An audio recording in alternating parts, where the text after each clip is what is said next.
If you've got a 401k, an IRA, or a pension plan, I've got some really bad news for you. The IRS wants you to think that these so-called qualified plans are the best way to save money for retirement. They induce you to max out your plans by giving you tax breaks right now and allowing your money to grow tax-free over the years. Sounds pretty good, right?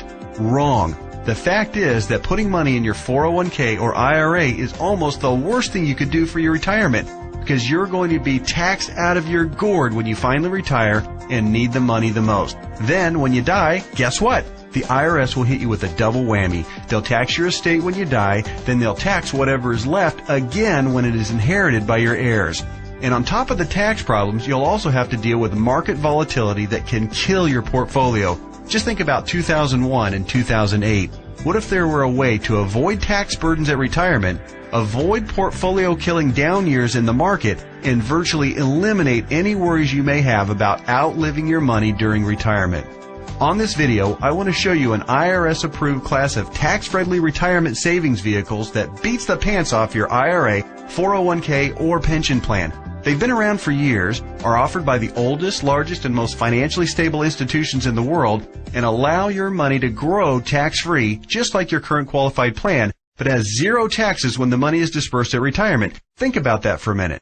Zero taxes on your estate when you die, and zero taxes when the money is transferred to your heirs at death. Listen to that one more time. Zero taxes as your money grows, zero taxes when the money is distributed, and zero on your estate when you die, and zero taxes on the money inherited by your family. Zero. And here's the best part. Unlike your qualified plan, there is no risk that you will lose principal on the investment during a down market. If the market tanks like it did in 2008, your worst case scenario is no gain, but no loss either. What I'm talking about is a retirement savings vehicle that will help make sure you don't outlive your money during retirement. Are you intrigued? Well, you should be. I want to take a few minutes right now to share with you an important message about the best retirement savings vehicle you've never heard of.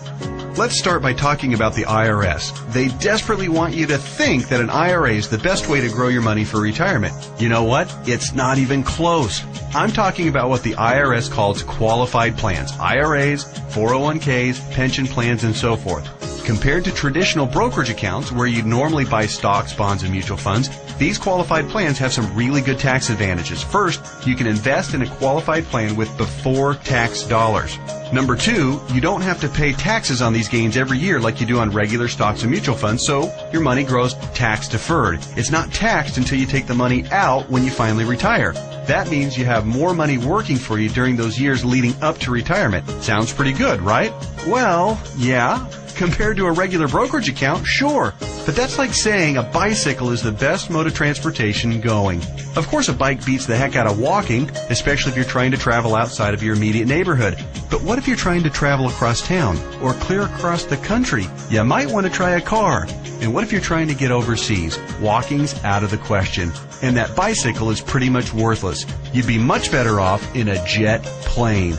So just to make sure you're following my analogy, a regular brokerage account is like walking, lots of tax problems. A qualified plan is like a bicycle or maybe even a beat-up old car.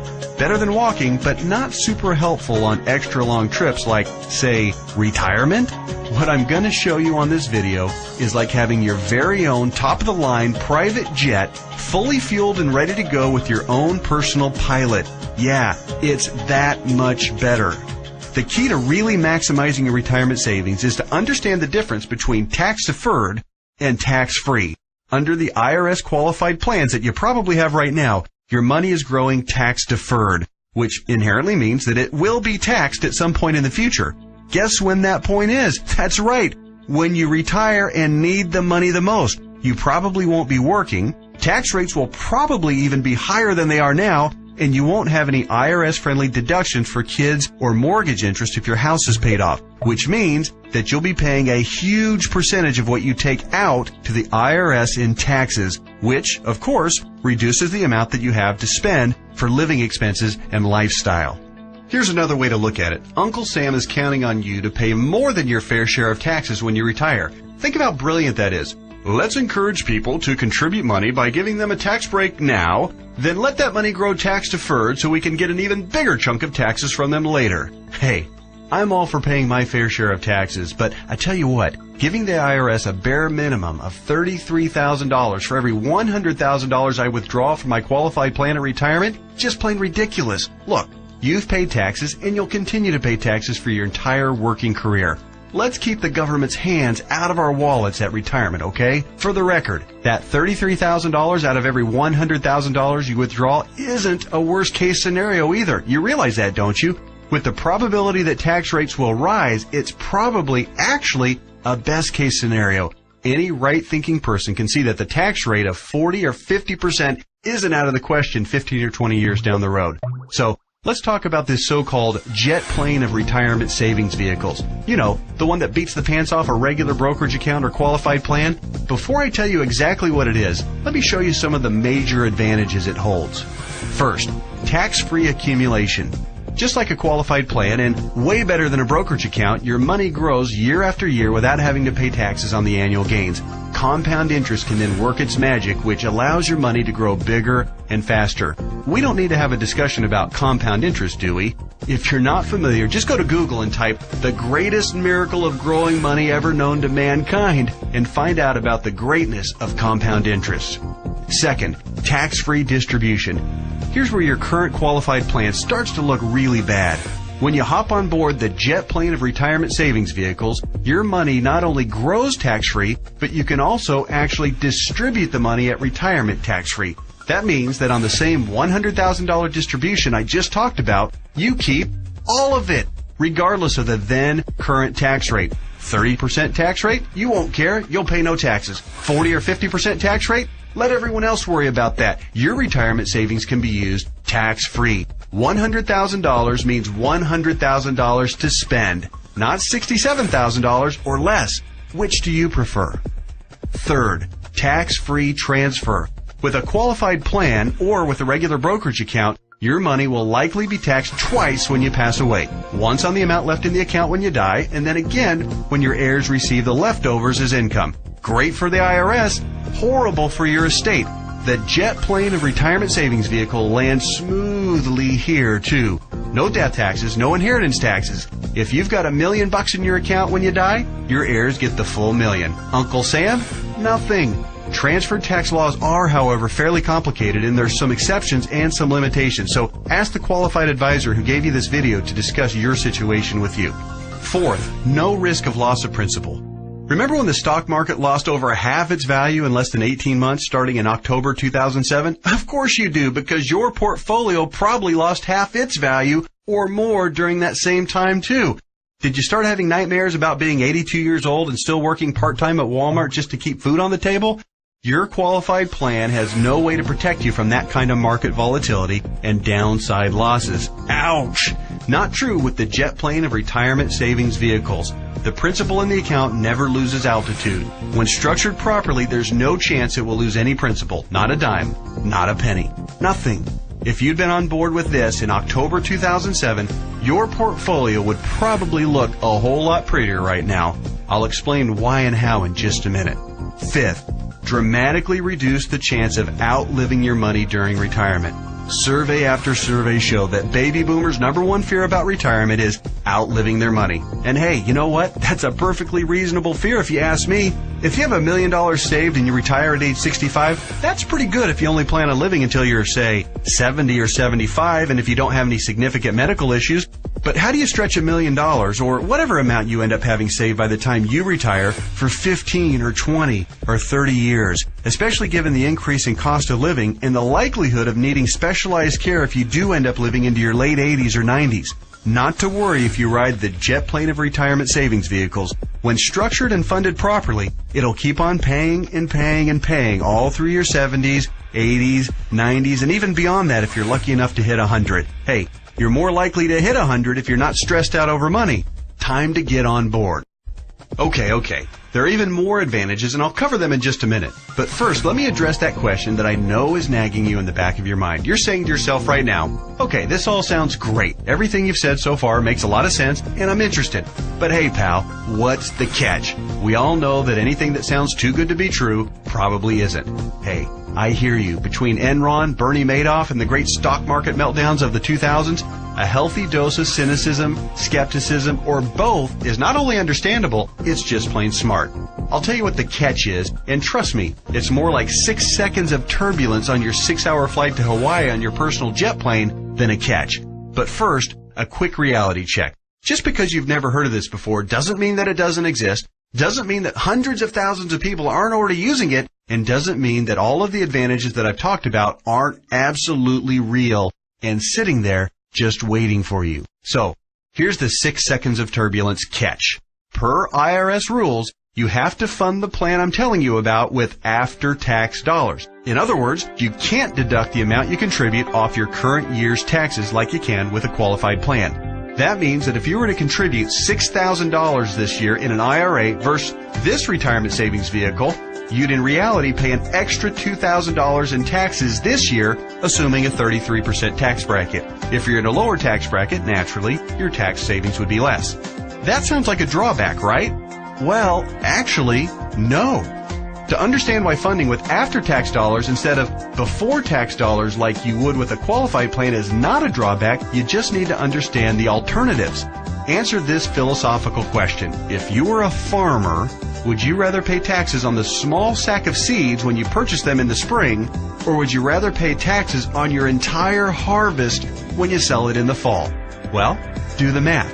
If a farmer bought $1,000 worth of seeds and was taxed at 8%, he'd pay $80. But if the farmer planted those seeds and paid the same 8% of taxes on a $50,000 harvest, he'd pay $4,000 in taxes. 80 versus 4,000. That's a 50 times increase in taxes paid.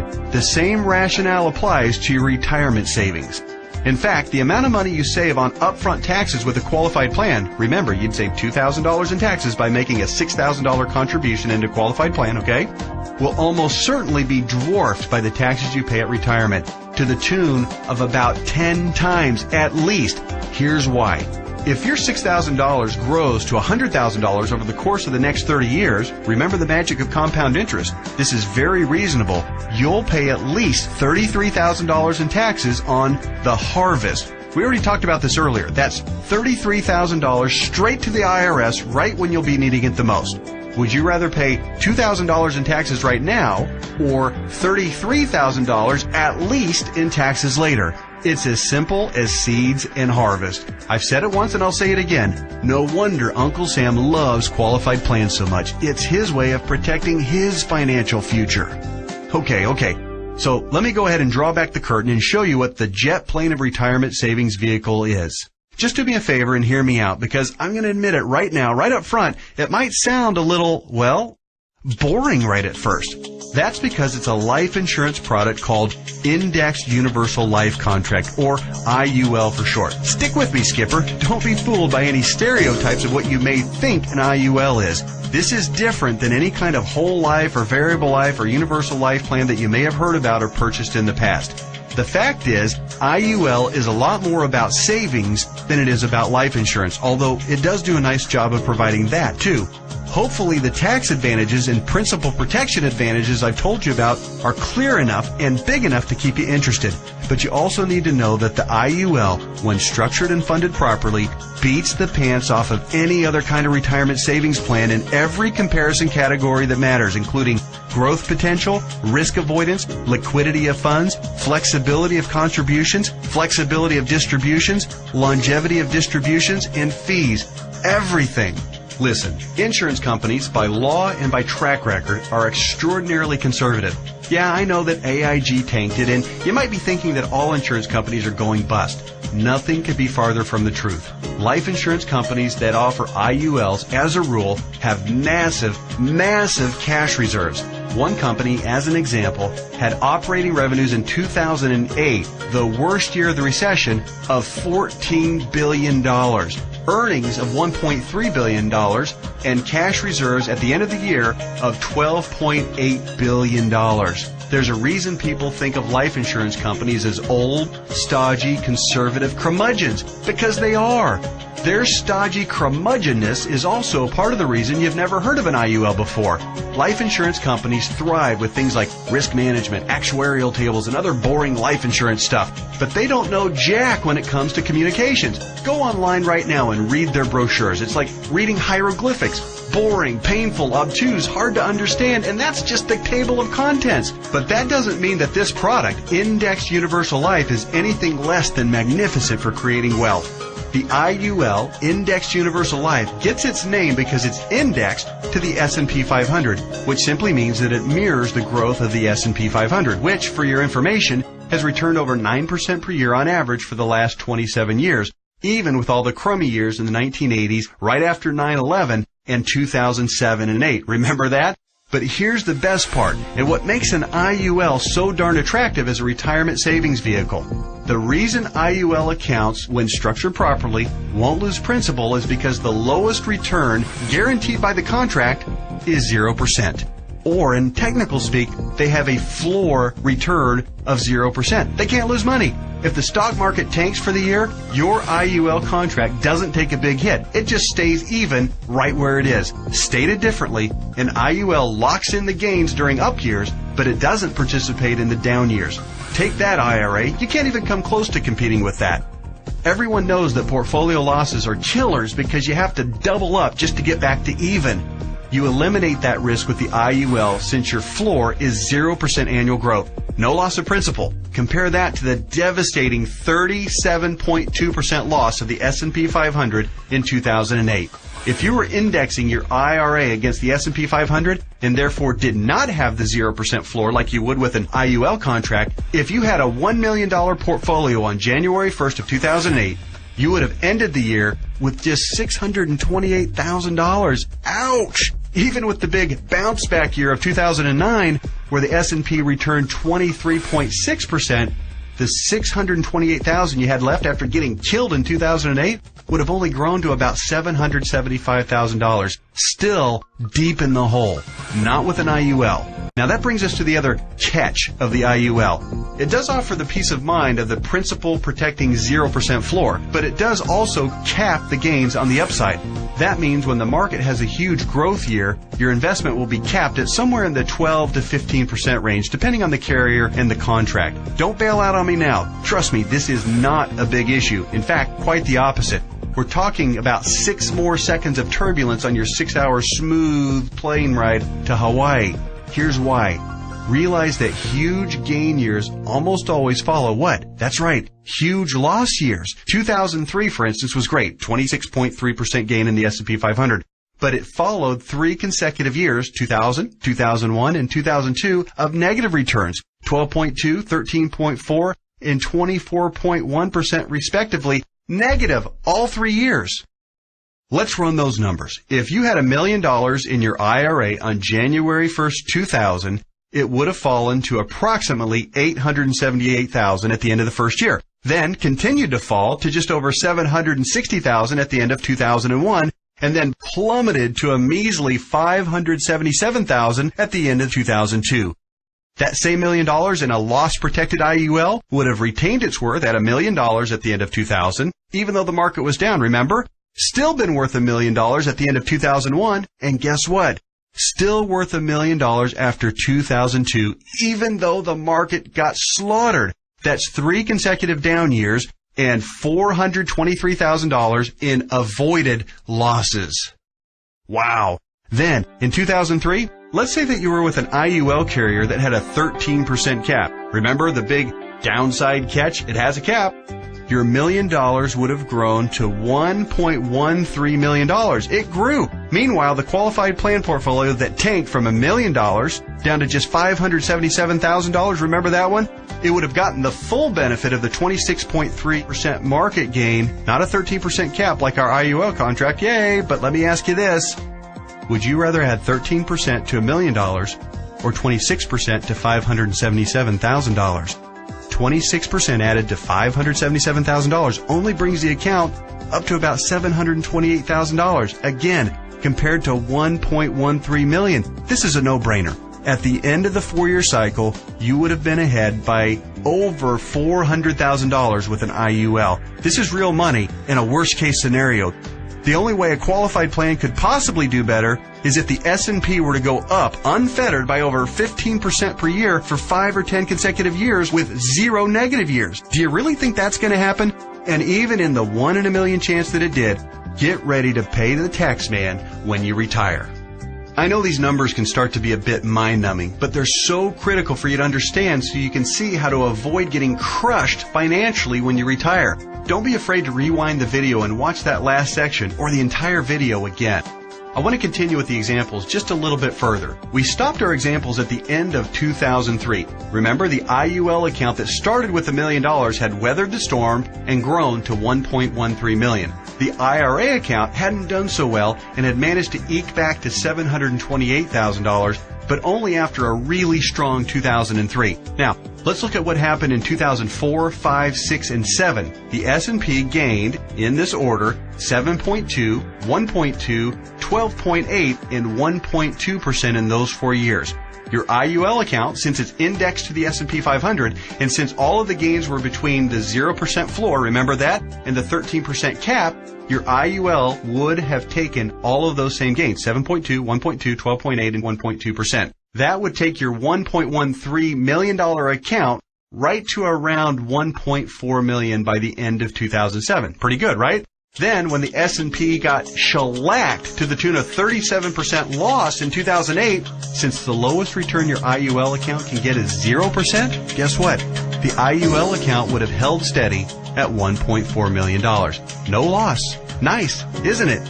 On the other hand, the IRA account would have grown from $728,000 to about $900,000 during those 4 good years, still down by $100,000 since 2000, just in time to get crushed clear back down to $565,000 at the end of 2008. What would you rather have going into 2009? $565,000 or $1.4 million? This isn't a retirement savings vehicle for the ultra-conservative. It's a retirement savings vehicle for the ultra-intelligent. If you think market caps of 12 to 15% are a poor trade-off for a contractual guarantee of a 0% floor, you're just plain crazy. Naturally, past performance isn't an indicator of what will happen in the future, but I think it's safe to say that the market is going to have up years and down years. Protecting yourself from huge losses is one of the primary advantages of the IUL. It's impossible for me to overstate how superior the IUL is compared to your qualified plan. It's not even close. We've already covered the tax advantages. They're clear and evident. The risk avoidance issue is huge, and it favors the IUL by a country mile. But also remember, indexed universal life is also, life insurance. Here's what that means. If you die the day after you fund an IUL policy, or any time thereafter, your heirs will receive a death benefit tax-free. The amount of the benefit depends on the size and structure of your policy, but think about your qualified plan and brokerage accounts for just a minute. How much do they pay in death benefits if you were to die early? Oh yeah, none, because they're not insurance. Are you starting to see what I mean by the best retirement vehicle you've never heard of? Hey, that reminds me. Let's talk a little bit more about why you've probably never heard of an IUL before. I already told you that one of the main reasons was that stodgy old insurance companies have horrific communication skills. But there's actually a bigger reason, which is financial advisors almost never talk about IUL. Why is that? Simple math. Only licensed insurance agents can legally sell you an IUL, and most licensed money managers and brokers are not licensed to sell insurance. In other words, the guy who sells you your IRA can't, by law, sell you an indexed universal life policy. And if he can't sell it, he can't make any money on it. End of story. Your financial planner's motivation is to get you signed up for an IRA or 401k and then make money on you for life as your investment grows. They don't care about your future tax burden. Why should they? Seriously, call your investment advisor on the phone right now and ask about an IUL. Chances are 99% he or she has never even heard of it. And if they have zero working knowledge of how or why it works. How would they know? They don't know insurance products. They like to think they have a corner on the market of helping people save enough money to retire, but they don't. They're selling skateboards, bicycles, or roller skates and pretending like the big, shiny private jet doesn't even exist. The fact is, the IUL is the best possible wealth accumulation vehicle for your retirement. For most people and in most situations, it simply cannot be beat for tax advantages, safety, growth potential, liquidity, and flexibility. Alright, just one more quick topic and then we'll let your licensed insurance professional take over and discuss all the fine point details as they relate to your specific situation. And that topic is the logistics of how the IUL works. It works like a life insurance policy in the sense that you make monthly or annual contributions into your account. You will work with your advisor to determine what the optimal amount is for your situation. It'll vary depending on how many years you have left until retirement, your financial goals for retirement, and your current financial ability. The money you contribute to an IUL, like we've discussed at length, will continue to grow tax-free. Unlike a qualified plan account, you may have access to your money at any time you want or need it without a penalty before or after you retire. That's what's called flexibility. When you do pass away, the balance of the account will be passed to your heirs tax-free, just like with any other life insurance policy. The IUL really does offer the absolute best of all possible scenarios. It's tax-friendly, it's safer than safe, and it gives you flexible access to your money. The next step is yours. You simply need to meet with a licensed insurance professional who gave you this video and discuss your particular situation. He or she will answer all of your questions, I'm sure you have several, and discuss all of your options. You may want to consider watching this video again, this time with a pen and paper handy to jot down any notes or questions you may have. Like anything else worthwhile, there are plenty of details to be covered and there's a bit of a learning curve. But whatever you do, don't do nothing. There's too much at stake. Don't fall prey to what I call the law of diminishing intent. You know what I mean. You intend to make the call and learn more, but you get overwhelmed with 1,000 little urgencies of life and you look up and a few months or even a few years have passed and you haven't done anything. So take one action right now. Set an appointment to meet with the insurance professional who gave you this video. That's it. Do that one thing right now and take a closer look at the jet plane of retirement savings vehicle, Indexed Universal Life. You'll be glad you did.